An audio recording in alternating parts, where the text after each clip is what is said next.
Dear students, आज हम discuss करेंगे इलेक्ट्रिक फील्ड लाइंस को। इलेक्ट्रिक फील्ड लाइंस बेसिकली होती क्या है, अगर हम इनको डिफ़ाइन करें तो we can say that electric field line is a path और a trajectory along which a positive test charge will move in electric field of a source charge.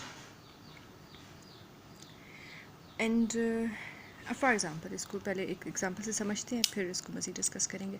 For example, ये आपके पास एक सोर्स चार्ज है जो कि positive है, okay. उसके surroundings में ज़ाहिर है जहाँ तक उसके फील्ड की रेंज है, लिमिट है, वहाँ वहाँ उसका फील्ड मौजूद है। लेकिन उसके फील्ड को महसूस करने के लिए, ऑब्जर्व करने के लिए, टेस्ट करने के लिए, जैसे हमने पहले भी डिस्कस किया था, we have to bring some test charge. और एक चीज़ आप जहन में बिठा लें, इलेक्ट्रिसिटी एंड मैग्नेटिज्म पढ़ते हुए ये चीज़ बार बार रिपीट नहीं ताकि हमें करनी पड़े। टेस्ट चार्ज जो हम बाहर से लेके आते हैं, किसी सोर्स चार्ज के फील्ड में रखते हैं और उसका कोई भी पैरामीटर मेजर करते हैं, that test charge will always be positive. Test charge एक कन्वेंशन है, साइंटिस्ट ने बना दी है कि टेस्ट चार्ज जो हम बाहर से लेके आते हैं वो हमेशा पॉजिटिव होता है। टेस्ट चार्ज का आइंदा हम जब भी लफ्ज़ यूज़ करें तो इट विल बी अंडरस्टूड कि वो एक पॉजिटिव चार्ज है, ओके। यहाँ पे मैंने साथ में पॉजिटिव साइन बना दिया। टेस्ट चार्ज है ये, okay. Q naught is a test charge, positive test charge है। आइंदा हम टेस्ट चार्ज के साथ पॉजिटिव या नेगेटिव लफ्ज़ इस्तेमाल करने की ज़रूरत हमें नहीं होनी चाहिए। टेस्ट चार्ज का लफ्ज़ जब भी हम यूज़ करेंगे इट मीन्स कि वो एक पॉजिटिव चार्ज है, ठीक है। So it's a scientific convention कि टेस्ट चार्ज हमेशा पॉजिटिव ही लिया जाता है। एक पॉजिटिव चार्ज हम लेके आए हैं, टेस्ट चार्ज। इस पॉजिटिव चार्ज के अगर हम इसको फील्ड में रखते हैं तो ये दोनों चार्जेस अब पॉजिटिव हैं तो इनके दरमियान फोर्स ऑफ रिपल्शन होगी। इसका इलेक्ट्रिक फील्ड जो इस पर लगेगा वो डेफिनेटली इसको आउटवर्ड रिपेल करेगा, बाहर की तरफ रिपेल करेगा।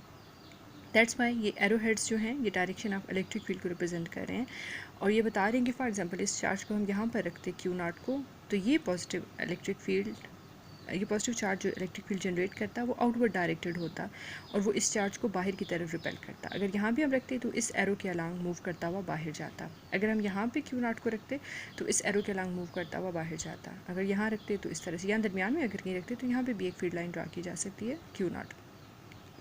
सो इसका मतलब है कि ये अगर ब्लैक एरोस में कहूँ कि इलेक्ट्रिक फील्ड लाइंस हैं तो ये एक्चुअली उस पाथ को रिप्रेजेंट कर रहे हैं कि जहाँ पर अगर हम ला कर टेस्ट चार्ज को रखें तो वो किस पाथ को फॉलो करता हुआ बाहर की तरफ जाएगा, ओके। ये लाइन ये रिप्रेजेंट करेगी और उसके ऊपर डला हुआ arrow direction of electric field को रिप्रेजेंट करेगा कि जो आपके सोर्स चार्ज की वजह से इलेक्ट्रिक फील्ड इस टेस्ट चार्ज पर लग रहा है और उसे किस डायरेक्शन में मूव कराएगा, बाहर की तरफ मूव कराएगा। फॉर एग्जाम्पल, यहाँ पर हम रखते negative charge, okay. Source charge negative होता, टेस्ट चार्ज अगर हम बाहर से रखते तो क्या करता, सोर्स नेगेटिव चार्ज जो है वो उस टेस्ट चार्ज को अपनी तरफ अट्रैक्ट करता। इस केस में फील्ड लाइंस की डायरेक्शन इनवर्ड होती, ठीक है। फॉर एग्जांपल, यहाँ पे मैं एक रखूँ negative test charge, sorry test charge is always positive, source charge में अगर मैं कह रही हूँ कि नेगेटिव है तो क्या होगा, ये इसको अपनी तरफ अट्रैक्ट करेगा, ठीक है।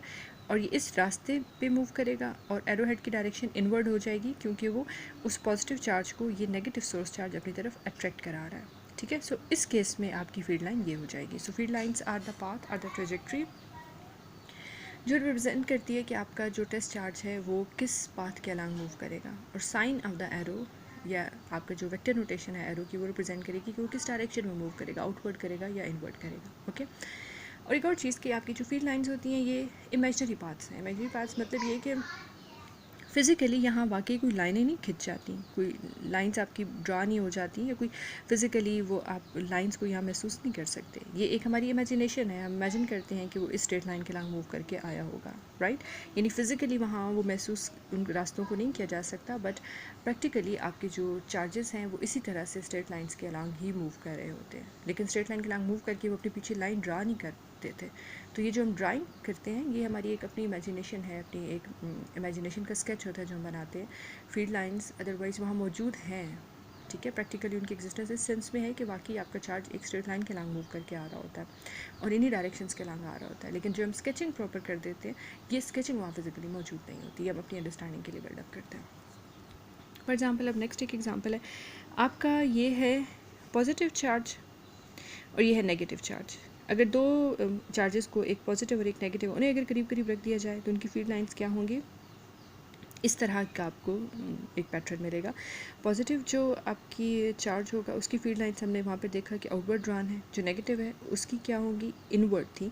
लेकिन अब हमने किसी टेस्ट चार्ज पे नहीं लगा रहे बल्कि एक पॉजिटिव और एक नेगेटिव चार्ज को करीब करीब कर दिया। तो अब इनकी इलेक्ट्रिक फील्ड लाइन्स का एक जो कलेक्टिव पैटर्न बनेगा वो इस किस्म का होगा। आपकी फील्ड लाइन्स जहाँ पर पॉजिटिव चार्ज है वहाँ पर आउटवर्ड है, जहाँ नेगेटिव चार्ज है वहाँ नेगेटिव चार्ज से आउटवर्ड है। Okay, like this. और इसी तरह से फॉर एग्ज़ाम्पल अगर हम एक पॉजिटिव और एक नेगेटिव चार्ज को और भी ज़्यादा करीब कर देते हैं, और भी ज़्यादा अगर हम करीब करेंगे उसको,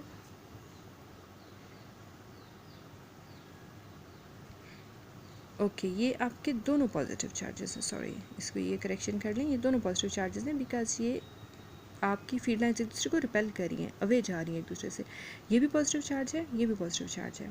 इन दोनों की फील्ड लाइन्स यहाँ पर एक दूसरे के बीच में स्पेस खाली है, इसका मतलब यहाँ पर रिपल्जन है, यहाँ कोई फील्ड लाइन नहीं बन रही। रिपल्जन जहाँ होगी वहाँ फील्ड लाइन्स कम से कम होगी, मिनिमम हो जाएंगी। So these are both positive charges, या ये दोनों पॉजिटिव चार्जेस हैं या ये दोनों नेगेटिव चार्जेस हैं। ठीक है, यानी ये सिमिलर चार्जेस के दरमियान की फील्ड लाइन्स हैं, तो वो डेफिनेटली उनके इलेक्ट्रिक फील्ड एक दूसरे को रिपेल कर रहे हैं, इसकी वजह से इनकी फील्ड लाइन्स एक दूसरे से अवे जा रही हैं। ऑपोजिट चार्जेस के केस में ये सीन होगा। For example this is positive charge and this is negative charge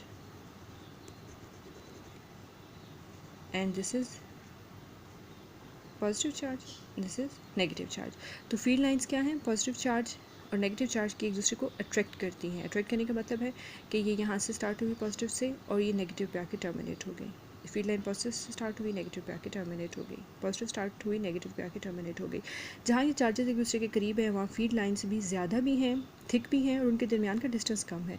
और इन चार्जेस के दरमियान का फासला जिन जिन जगहों पे ज़्यादा होता जा रहा है वहाँ पे यू कैन सी कि आपकी फील्ड लाइन्स कम हो गई हैं और डेफिनेटली बड़ी हो गई हैं और उनके दरमियान फासला भी ज़्यादा हो गया।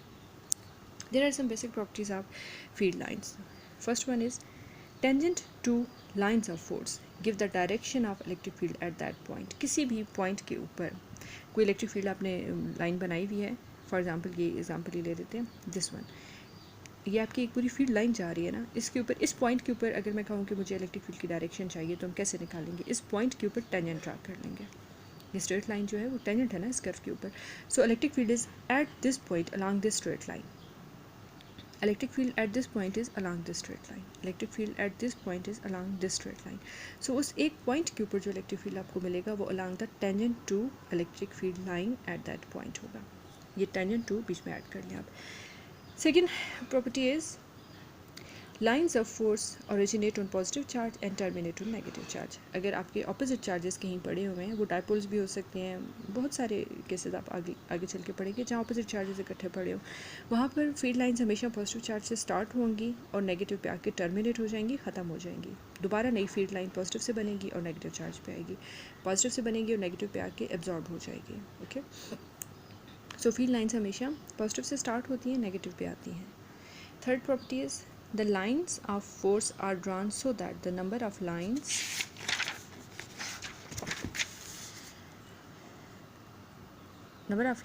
per unit cross sectional area is proportional to the magnitude of the electric field। यानी नंबर ऑफ़ लाइंस आपका किसी एरिया में है per unit cross sectional area, number of lines जितना ज़्यादा होगा इसका मतलब वहाँ पर फील्ड इतना ही ज़्यादा स्ट्रॉन्ग है। जैसे इस रीजन में ये दोनों चार्जेस एक दूसरे के करीब हैं, यहाँ पर अट्रैक्टिव हैं और इस वजह से इस रीजन में आपका फील्ड भी ज़्यादा स्ट्रॉन्ग है और नंबर ऑफ़ लाइंस पर यूनिट एरिया भी ज़्यादा है। अगर हम चार्जेस से दूर मूव करते जाएं, जैसे जैसे दूर जाएंगे तो आपका पर unit area number of lines कम हो गया, इसका मतलब वहाँ पर फील्ड वीक है। इसका मतलब है नंबर ऑफ़ फील्ड लाइंस पर यूनिट एरिया, ये आपकी वही चीज़ तकरीबन बन जाती है एफएससी में जो आपने इलेक्ट्रिक फ्लक्स के नाम से पढ़ी हुई थी। इलेक्ट्रिक फ्लक्स ये थी ना कि number of field lines passing through per unit cross sectional area, तो ये तकरीबन वही चीज़ है। ये फ्लक्स जो है वो आपको स्ट्रेंथ ऑफ इलेक्ट्रिक फील्ड भी देती है। एक और प्रॉपर्टी आप इसमें ऐड कर लें, that is very important.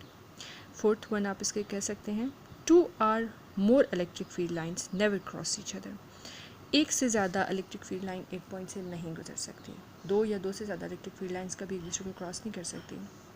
Because अगर वो एक दूसरे को क्रॉस कर रही हैं तो इसका मतलब है कि उस पॉइंट पर, फॉर एग्ज़ाम्पल ये एक पॉइंट है, एक इलेक्ट्रिक फील्ड लाइन इस डायरेक्शन में जा रही है और एक इलेक्ट्रिक फील्ड लाइन इस डायरेक्शन में जा रही है, ये दोनों इस पॉइंट पे एक दूसरे को क्रॉस कर रही हैं। तो क्रॉस करने का मतलब तो ये हुआ कि यहाँ पर इलेक्ट्रिक फील्ड की दो डायरेक्शंस पॉसिबल हैं। एक टेस्ट चार्ज अगर यहाँ रखें तो वो इधर भी जा सकता है, इधर भी जा सकता है, लेकिन ऐसा पॉसिबल नहीं है। एक इलेक्ट्रिक फील्ड की, एक सिस्टम के इलेक्ट्रिक फील्ड की फॉर द टाइम बीइंग एक ही डायरेक्शन होती है। इस वजह से कभी भी दो या दो से ज़्यादा इलेक्ट्रिक फील्ड लाइन एक दूसरे को क्रॉस नहीं करेंगी। these are the basic properties of electric field lines। बाकी इसकी डिस्कशन आप देख लीजिए मज़ीद, इसमें ऐसी कोई ज़्यादा डिस्कस करने वाली चीज़ नहीं है। जो मेन इसके टॉपिक्स थे, पॉइंट्स थे, वो हमने डिस्कस कर लिए।